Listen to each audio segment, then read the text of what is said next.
Engineer کہتا ہے کہ میں بہت زیادہ تھکا ہوا تھا اور جب میں پہلی رات جب میری والدہ میرے پاس تھی میں سونے لگا تو میں نے روحانی آواز کو سنا اور اس نے مجھ سے کہا کہ آج رات خدا کی عزیز ترین اور مقدس ترین رات ہے، اس وقت کو سو کر ضائع نہ کرو۔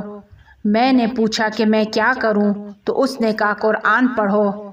میں نے کہا کہ میرے پاس قرآن نہیں ہے تو روحانی آواز نے کہا کہ مسئلہ نہیں ہے، میں قرآن پڑھتا ہوں اور جو کلمہ میں پڑھوں اس کو تم تکرار کرو، اس کو تم دہراؤ۔ اور میں نے ایسا ہی کیا، وہ قرآن کی تلاوت کرتا تھا اور جیسے جیسے میں سنتا جاتا تھا میں اس کو زبان پر دہراتا جاتا تھا۔ صبح تک قرآن کے چند سوروں کی تلاوت کی۔ جب میں صبح اٹھا تو میری والدہ نے مجھ سے کہا، آفرین میرے بیٹے، مجھے نہیں معلوم تھا کہ تم نے قرآن بھی حفظ کر لیا ہے۔ پوری رات خدا کی کتاب کو اونچی آواز میں پڑھا، تم پڑھ رہے تھے، میں بھی تمہارے ساتھ پڑھ رہی تھی۔ انجینئر کہتا ہے کہ اس وقت میری والدہ کو نہیں معلوم تھا کہ میں کہاں سے آیا ہوں اور میرے ساتھ کیا واقعات پیش آئے ہیں، لیکن بعد میں نے میری والدہ کو بتایا اور جب ہسپتال سے چھٹی ہو گئی تو 20 دن میری والدہ میرے ساتھ رہی اور میری تیمارداری کی اور پھر چلی گئی۔ میں دوبارہ اکیلا ہو گیا۔ اس سے پوچھا کہ کیا آپ کے اخلاق میں کوئی تبدیلی آئی تو وہ کہتا ہے کہ بہت فرق آیا، جس قدر ممکن ہوتا ہے میں گناہ سے دوری اختیار کرتا ہوں، بے حد تک مہربان ہو گیا ہوں، نمازوں کو اول وقت اور آرام سے پڑھتا ہوں، عبادت کے معنی پر توجہ کرتا ہوں، مستحب روزے رکھتا ہوں، بیماروں کی عیادت کو جاتا ہوں، صدقہ دیتا ہوں، اور اگر مجھے معلوم ہو کہ کوئی مشکل میں ہے تو میں اس کی مدد کرتا ہوں۔ وہ کہتا ہے کہ جو بھی میرے اس ماجرے کو سمجھتا ہے سنتا ہے وہ مجھے شادی کرنے کا مشورہ دیتا تھا اور کہتا تھا کہ شادی کر لو تاکہ اس خطرناک تنہائی سے باہر آ جاؤ۔ اور پھر اس کے بعد وہ 40 صفحے کا ماجرا ہے کہ جسے بیان کرنے کا منع کیا گیا ہے، پڑھنے کا منع کیا گیا ہے، کیونکہ ہر ایک میں اتنا حوصلہ نہیں ہے کہ وہ اس کو قبول کر لے، کیونکہ اس 40 صفحوں میں ایک جن جس کا نام حام تھا وہ اس کے پاس آتا ہے اور انجینئر کے ساتھ دوست ہو جاتا ہے اور پھر اس کے ساتھ مختلف اتفاقات پیش آتے ہیں تو اسے سمجھ میں آتا ہے کہ وہ عام جن نہیں ہے بلکہ وہ شیطان ہے اور وہ اس سے رابطہ کٹ کر لیتا ہے، اور جب وہ شیطان اس بات کا احساس کرتا ہے کہ اسے سمجھ میں آ گیا ہے تو وہ اس کے گھر کا سامان لے کر چلا جاتا ہے اور اس کے گھر کو آگ لگا دیتا ہے۔ ہماری پوری زندگی صرف ایک لمحہ ہے۔ حضرت نوح علیہ السلام کے پاس جب روح کو قبض کرنے والا ملک آیا، کتنی عمر تھی حضرت نوح علیہ السلام کی؟ 2000 سال عمر کی تھی۔ تو حضرت نوح نے کہا کہ کس قدر جلدی آ گئے ہو؟ اور پھر جب فرشتے نے پوچھا کہ تمہیں کیا معلوم کہ کتنا عرصہ گزرا ہے؟ اب حضرت نوح علیہ السلام کہتے ہیں ایسا ہے کہ جیسے ایک دروازے سے میں اندر آیا ہوں اور دوسرے دروازے سے باہر گیا ہوں اور بیچ میں رکا بھی نہیں ہوں۔ اب وہ فرشتہ کہتا ہے کہ آپ کی 2000 سال عمر ہے، زندگی کی ہے آپ نے، لیکن ایک زمانہ ایسا آئے گا کہ لوگوں کی 50 سال کی عمر ہوگی۔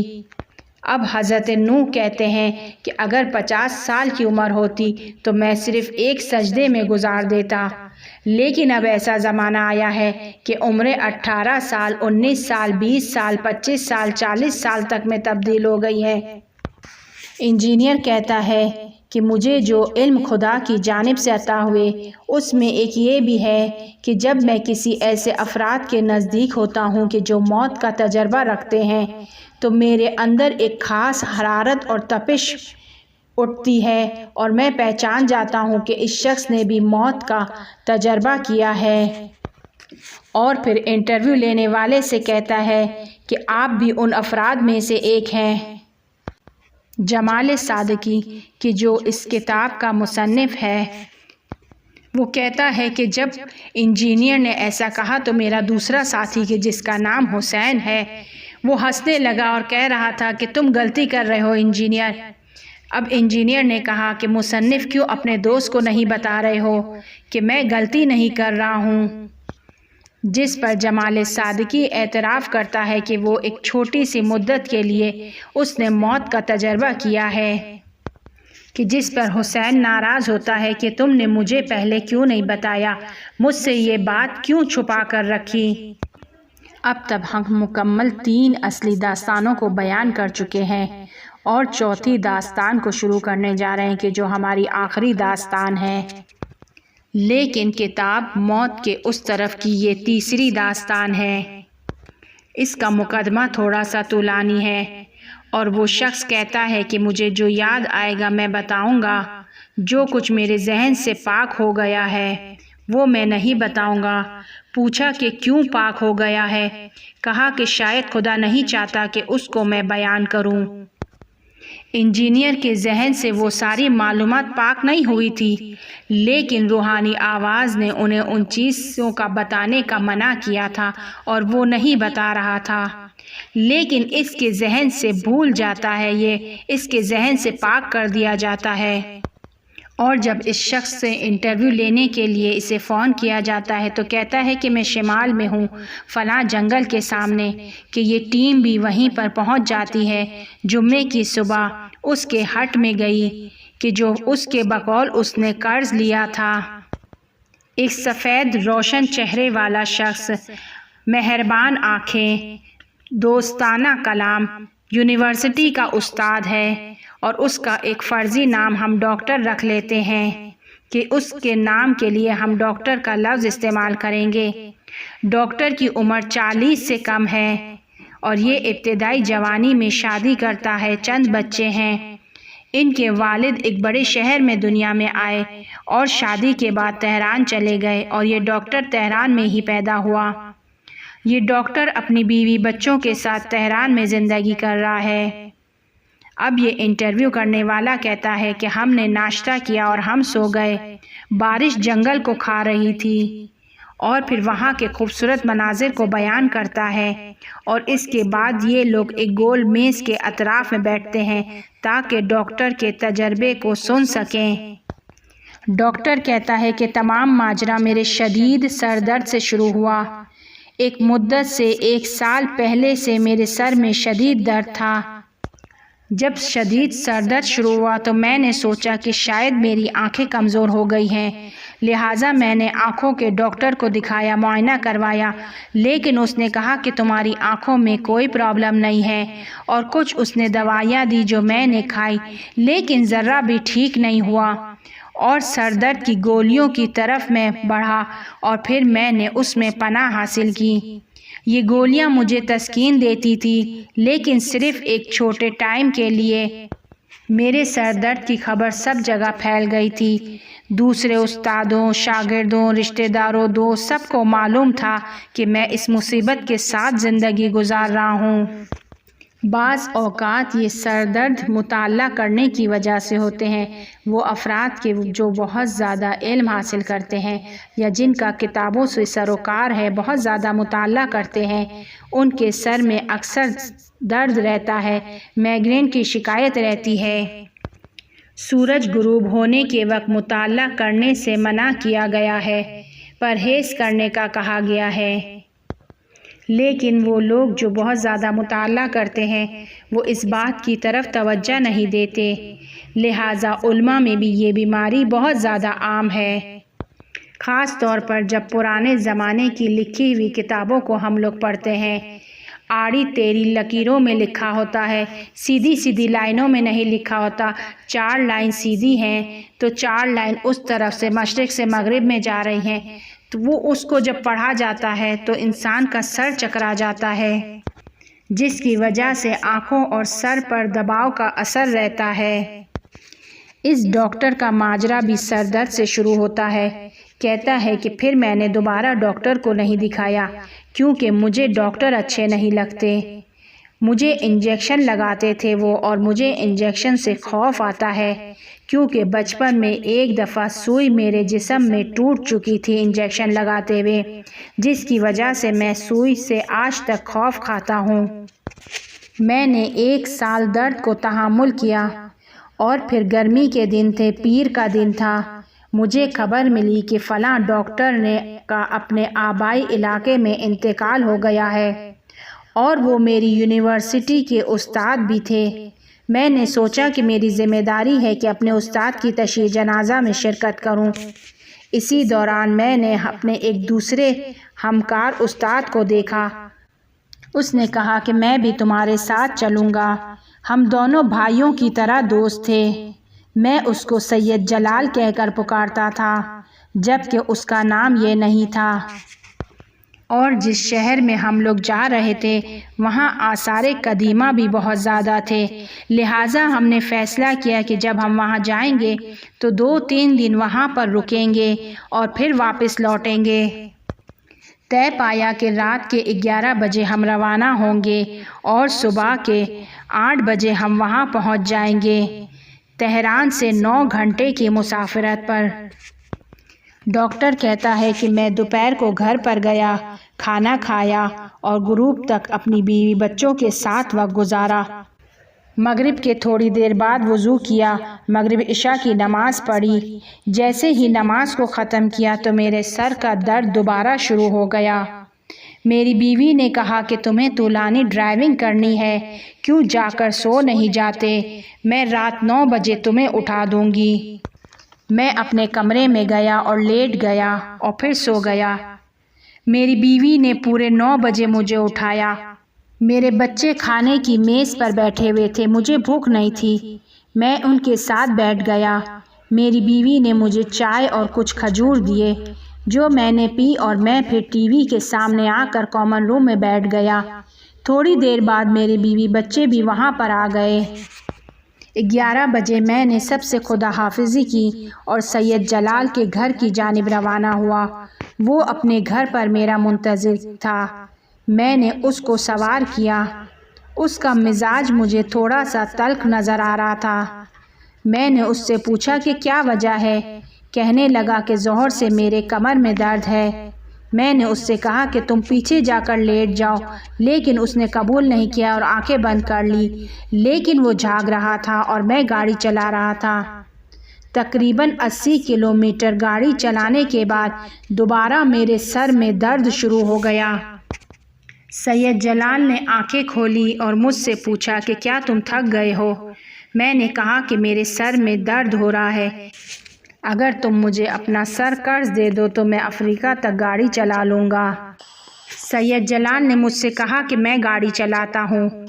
میں نے اس سے کہا کہ تمہاری تو کمر میں درد ہے، تم گاڑی کیسے چلاؤ گے؟ وہ کہتا ہے کہ تم تھوڑا سکون کر لو تاکہ میں گاڑی چلاؤں، تاکہ ہم دونوں زندہ رہ سکیں۔ اس کی آواز عام آواز نہیں تھی بلکہ ایک تل آواز تھی، جیسے خبردار کر رہا ہو، اور میں نے اس کی بات پر دھیان نہیں دیا۔ ابھی آدھا گھنٹہ ہی گزرا تھا کہ میرے سر کا درد ہر لمحہ بڑھتا چلا گیا، اور ایک وقت ایسا آیا کہ مجھے روڈ پر اندھیرا نظر آنے لگا۔ ایسے لگا کہ روڈ نیچے کی طرف جا رہا ہے اور پھول گیا ہو۔ میں نے گاڑی کی اسپیڈ کو کم کیا اور پاؤں کو بریک سے نہیں ہٹایا۔ گاڑی روڈ سے خارج ہوئی۔ سید جلال نے چیخ ماری کہ کیا کر رہے ہو؟ شارٹ کٹ سے جانا چاہتے ہو؟ جلدی سے بریک لگاؤ۔ گاڑی الٹے گی تو مجھے بھی چوٹیں لگے گی۔ یہ سر درد صرف تمہاری مشکل نہیں ہے، میری بھی مشکل ہے۔ میں نے گاڑی کو روکا اور گاڑی سے اترا اور سید جلال ڈرائیونگ سیٹ پر آ کر بیٹھا اور میں پیچھے جا کر لیٹ گیا۔ سید جلال مجھ سے کہنے لگا کہ تم ایسا فرض کرو کہ جیسے تمہیں سر درد ہے ہی نہیں، اس کے علاوہ کوئی چارہ نہیں ہے۔ میں نے اس سے کہا کہ کیوں نہ میں ایسا سوچوں کہ میرا سر ہی نہیں ہے۔ میں نے اپنی پیشانی پر ہاتھ رکھا اور آہستہ آہستہ سو گیا کہ سید جلال کی آواز میرے کانوں میں آئی کہ کیا جاگ رہے ہو؟ میں نے کہا کہ نہیں، جاگ نہیں رہا تھا، لیکن تمہارے لطف سے جاگ گیا ہوں۔ میں اٹھ کر بیٹھ گیا۔ دیکھا کہ اس نے ایک جگہ گاڑی روکی تھی۔ ابھی سورج نہیں نکلا تھا اور ہم لوگوں نے وہاں پر صبح کی نماز پڑھی۔ میرا سر کا درد ختم ہو گیا تھا اور بھوک لگ رہی تھی۔ ہم لوگوں نے ناشتہ کیا۔ اب میں نے دوبارہ ڈرائیونگ کرنا شروع کی۔ 40 کلومیٹر آگے ہی پہنچے تھے کہ دوبارہ میرے سر کا درد شروع ہو گیا۔ جیسے ہی گاڑی ہلتی تھی تو میرے سر کے درد میں اضافہ ہوتا جا رہا تھا، جیسے کوئی مجھے حمام دستے میں ڈال کر کوٹ رہا ہو۔ مجھے دوبارہ سے روڈ صحیح نظر نہیں آ رہا تھا۔ میں نے سید جلال سے معذرت کی اور اس سے کہا کہ مجھے روڈ نظر نہیں آ رہا ہے، آؤ دوبارہ اپنی جگہ پر آ جاؤ۔ ہم لوگ اس شہر میں پہنچتے ہیں اور ایک ہوٹل لیتے ہیں، لیکن سید جلال مجھے تشییع جنازہ میں نہیں لے کے جاتا ہے اور کہتا ہے کہ تم یہیں پر استراحت کرو۔ میری حالت بہت خراب تھی، الٹی جیسا ہو رہا تھا اور سر میں شدید درد۔ 10 بجے سید جلال نے مجھے فون کیا تو میں نے اس سے کہا کہ میری طبیعت ٹھیک نہیں ہے۔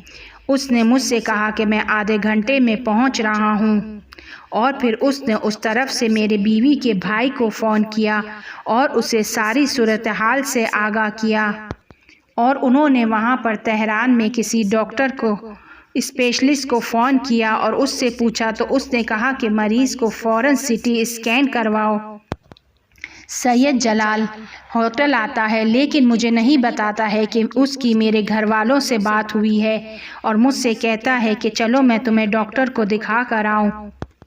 ہم لوگ وہاں اسپتال جاتے ہیں کہ جہاں ایک لیڈی ڈاکٹر مجھے معائنہ کرتی ہے اور کہتی ہے کہ نہیں کوئی خاص پرابلم نہیں ہے، صرف نزلہ جمع ہونے کی وجہ سے ایسا ہو رہا ہے۔ میں کچھ دوائیاں لکھ کر دیتی ہوں کہ یہ ٹھیک ہو جائے گا، کل CT اسکین کروا لینا، آج ہمارے اسپتال میں وہ مشین خراب ہے۔